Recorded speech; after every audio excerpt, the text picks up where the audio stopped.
Comme convenu ce matin, la présente séquence vidéo sera consacrée aux corrections des exercices 1 et 2 de la deuxième série, dont le fichier a été chargé dans la plateforme depuis fin mars. Donc vous avez les documents entre vos mains et maintenant ça va être complété par une séquence vidéo. On va tout d'abord faire un rappel de cours sur la partie qui a été étudiée dans cette série. Donc, à savoir, contrôle cinétique et thermodynamique d'une réaction chimique.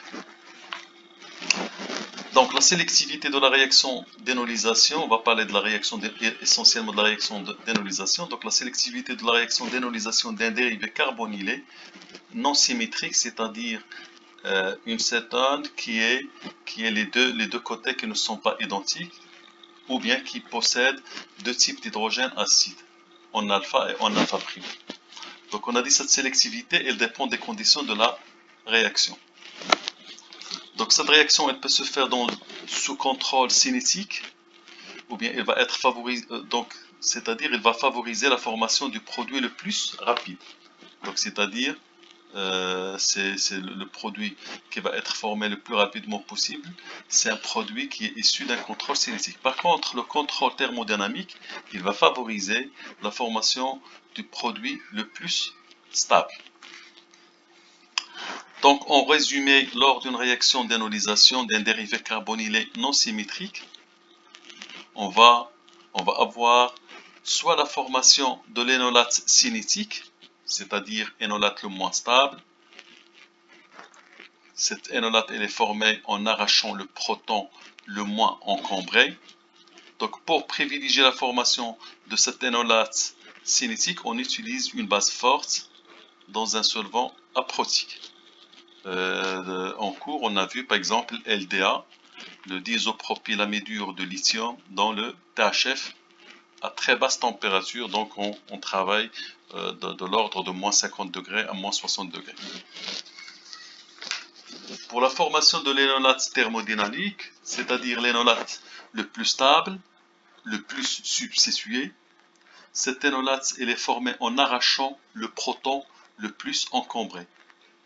Afin de privilégier la formation de cette énolate, on utilise, maintenant à l'inverse, on utilise une base qui est faible dans un solvant polaire, par exemple méthylate de sodium dans le méthanol et à température qui est au-dessus de 0 degré C.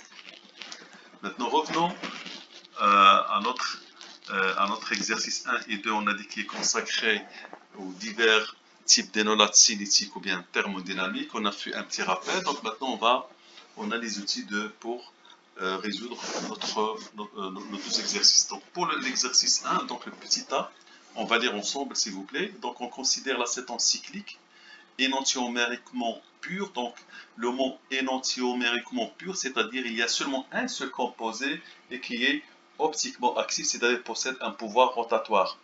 Donc par exemple ici, l'exemple c'est une cétone qui est disymétrique et qui possède deux carbones asymétriques. On n'a pas choisi n'importe quel carbone asymétrique, on a choisi deux carbones asymétriques qui ont la configuration qui est 6, c'est-à-dire les deux groupements, ils sont 6. Donc, lorsque cette cétone est traitée par une solution basique, la soude aqueuse diluée, donc déjà la soude aqueuse diluée, c'est-à-dire une base faible, et on a une cétone qui est disymétrique, qui possède deux types d'hydrogène en alpha, ces deux hydrogènes-là et cet hydrogène-là, et on sait très bien qu'on va, lorsqu'on va faire une réaction acido-basique, on va obtenir ce qu'on appelle l'énolate. Donc ici, soude aqueuse diluée, ce sont des conditions de favoriser la formation de l'énolate thermodynamique, c'est-à-dire on doit arracher le proton de ce côté-là. Voilà, donc on sait très bien que dans ces conditions, on va faire l'énolate thermodynamique. Donc, après cette réaction, on observe une variation du pouvoir rotatoire de la solution au cours du temps. Donc, c'est-à-dire que avant de faire la réaction avec la soude et cette cétone, normalement cette cétone possède un pouvoir rotatoire et à la fin du processus ou bien de la réaction, on va avoir un pouvoir rotatoire qui est différent de celui-ci. Donc, ici, il ne mentionne pas qu'il y a une inversion du pouvoir rotatoire, mais il dit seulement qu'il y a une variation. Donc, on va maintenant, la première des choses, toujours, avant de faire quoi que ce soit, on a dit, il faut d'abord faire ce qu'on appelle la répartition électronique. Donc, cet céton qui est non symétrique, il possède un carbonyle qui est un carbone électrophile et deux types d'hydrogène acide. Ces deux types d'hydrogène acide, ils ne sont pas identiques.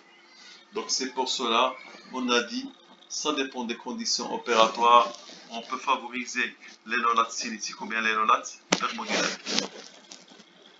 Donc cet cétone en milieu basique faible, on est dans des conditions thermodynamiques, comme ce qu'on a dit tout à l'heure, donc formation de l'énolate du côté le plus substitué. Donc cet énolate, lorsqu'on a formé cet énolate, donc cet énolate se protonne dans le milieu et dans l'acétone de départ avec le radical méthyle trans par rapport à l'isopropyl. Donc les deux substituants deviennent équatoriaux. Donc ici on a déjà ces deux substituants, ils ont la configuration relative 6. Et on sait très bien que pour le cycle hexane, le 6 c'est quoi? C'est axial équatorial. Donc toujours on met le groupement volumineux en position équatoriale. Donc bien sûr, à ce moment-là, il reste seulement le méthyle en position axiale. Donc ça, c'est la forme la plus stable de cette structure qui possède, on a dit, la configuration relative 6. Lorsqu'on fait une réaction acido-basique ou bien une réaction d'énolisation, on obtient cette double liaison avec le O-. Donc déjà, ce côté-là, il est plan. Et maintenant, on va voir ce qu'on appelle une inversion de la position de ce missile. Donc la double liaison de l'énolate, elle est plane. Donc ici à ce stade-là, elle est plane parce que la géométrie d'une double liaison, elle est plane. La protonation peut a priori se faire par-dessus ou bien par-dessous.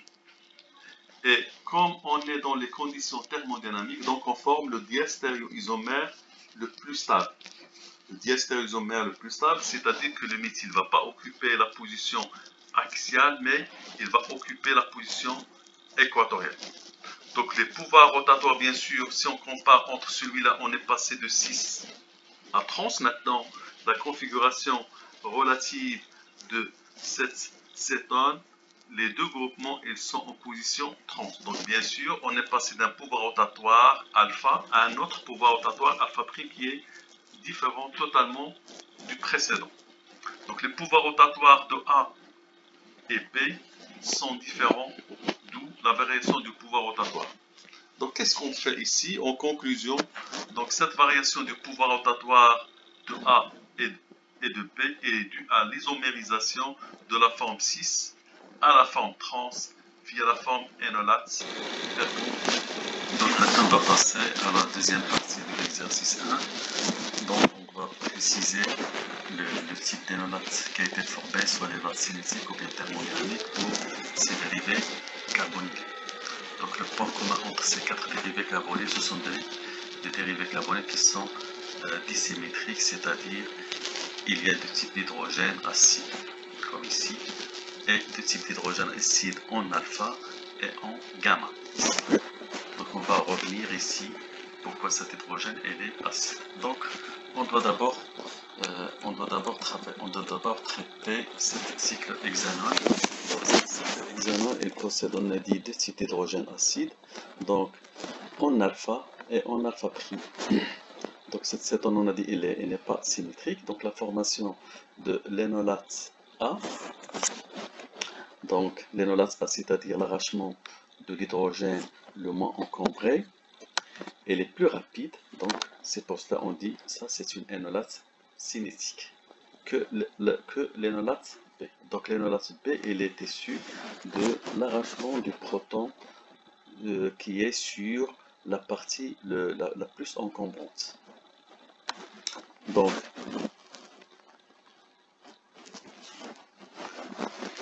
donc, donc la formation, on a dit le A, elle va être formée rapidement, mais le B, c'est l'énolate, on a dit, qui est la plus stable. Donc pourquoi? Parce que le proton de CH2 est plus acide que le proton qui est ici, qui est le proton qui est sur la partie plus encombrante. Donc l'énolate B est plus stable que l'énolate A. Donc ici c'est vrai, c'est énolate qui est tétrasubstitué. Par contre ici énolate qui est trisubstitué. Donc à la double liaison est plus substitué, on a dit, dans B que dans A. Donc c'est pour cela, cette énolate qui a été formée rapidement, c'est l'énolate cinétique. Et cette énolate qui est l'énolate la plus stable, ou bien la plus substituée, c'est l'énolate B. Donc ici maintenant, pour privilégier le A ou le B, on doit choisir la bonne base. Donc ici, comme auparavant de le rappel, pour favoriser la formation de A, on doit utiliser une base forte dans un solvant qui est aprotique. Donc la référence, on a dit c'est LDA dans THF à très basse température, c'est-à-dire de température inférieure à moins 50 degrés. Ici, on peut privilégier l'énolate thermodynamique qui est la plus stable et qui se forme le moins rapidement possible. Donc on utilise une base qui est faible dans un solvant qui est protique et on travaille souvent à des températures qui sont au-dessus de 0 degré C. Donc la même chose, le même raisonnement pour cette cétone qui n'est pas symétrique. Donc la formation de l'énolate A est plus rapide que l'énolate B, car le proton CH3 ici est plus acide que le proton CH2 méthyle. On a deux types d'hydrogène acide. Donc les hydrogènes qui ne possèdent pas d'encombrement, ils sont plus acides, bien sûr. Et cet hydrogène-là, il y a un encombrement stéricrié par le méthyle. Donc il va être arraché un peu difficilement. Donc l'énolate B est plus stable que l'énolate A, car la double liaison, on a dit, elle est plus substituée dans B que dans A. Donc A, c'est l'énolate cinétique. Pour favoriser la formation de A, on utilise, on a dit, une base forte dans un solvant aprotique. Et B, c'est l'énolate thermodynamique. Donc, pour favoriser la formation de B, on a dit, il faut travailler avec des solvants qui sont, avec des bases qui sont faibles. Par exemple, on utilise méthylate de sodium dans le méthanol à des températures qui sont au-dessus de 0 degré. Donc maintenant, on va voir un autre type d'hydrogène acide. Et si on prend par exemple ces cétones qui sont alpha-bêta insaturés.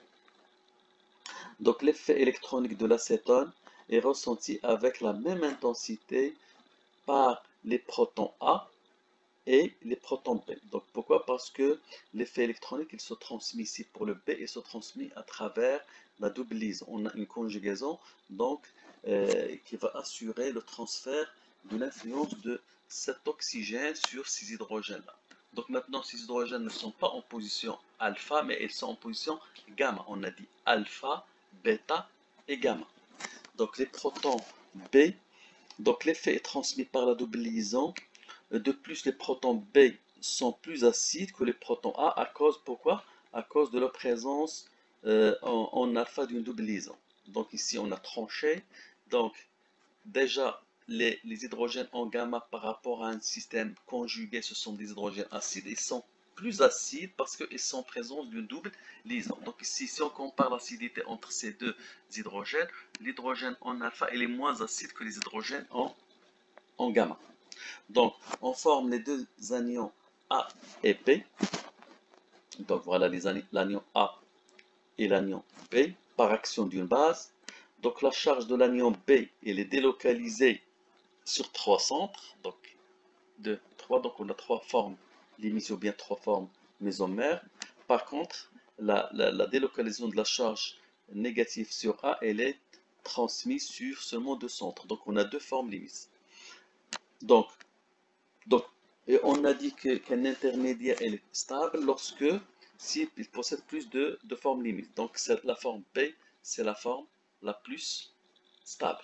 Pourquoi? Parce que la charge elle est plus délocalisée dans B que dans A.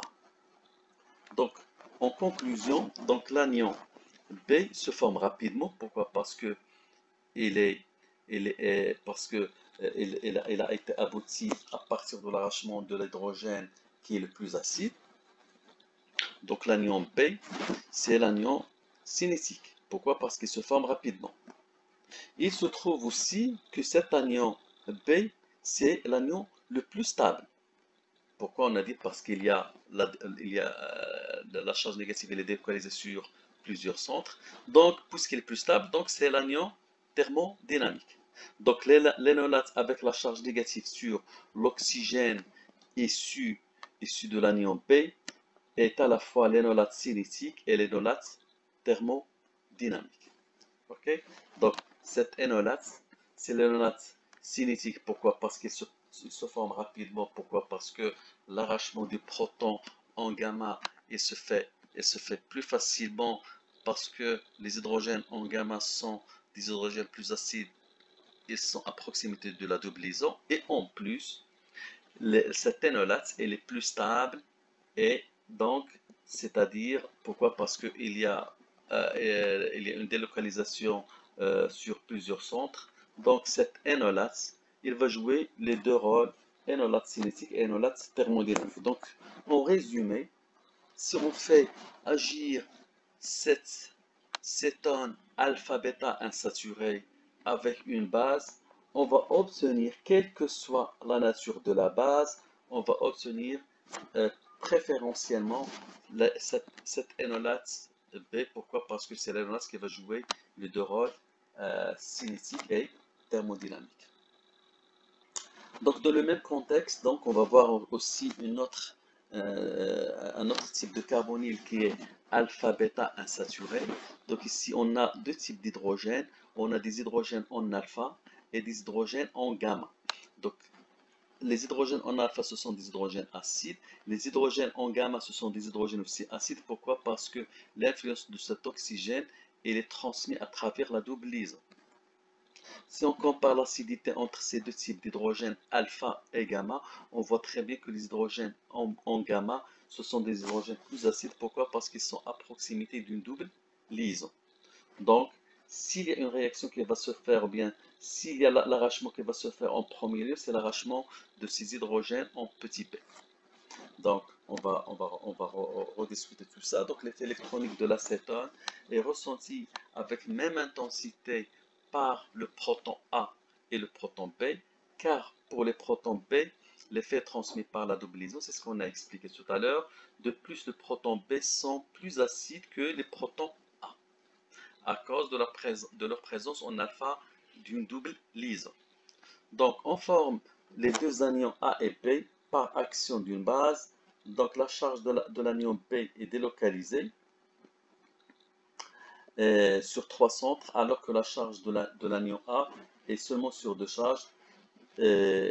Donc, c'est pour cela, puisqu'ici, la charge, lorsqu'on arrache le proton en gamma, on obtient cet anion, d'où la charge elle est répartie sur trois centres. Par contre, lorsqu'on arrache le proton en alpha, donc on a un carbanion qui va se prêter à ces deux formes. Donc, l'anion B il est plus stable que l'anion A. Et en plus, l'anion B, il se forme plus rapidement que l'anion A. Pourquoi? Parce que on a dit que les hydrogènes en B sont des hydrogènes qui sont plus acides que les hydrogènes en alpha. Donc, en conclusion, l'anion B se forme rapidement par rapport à l'anion A. Donc, l'anion B est l'anion cinétique.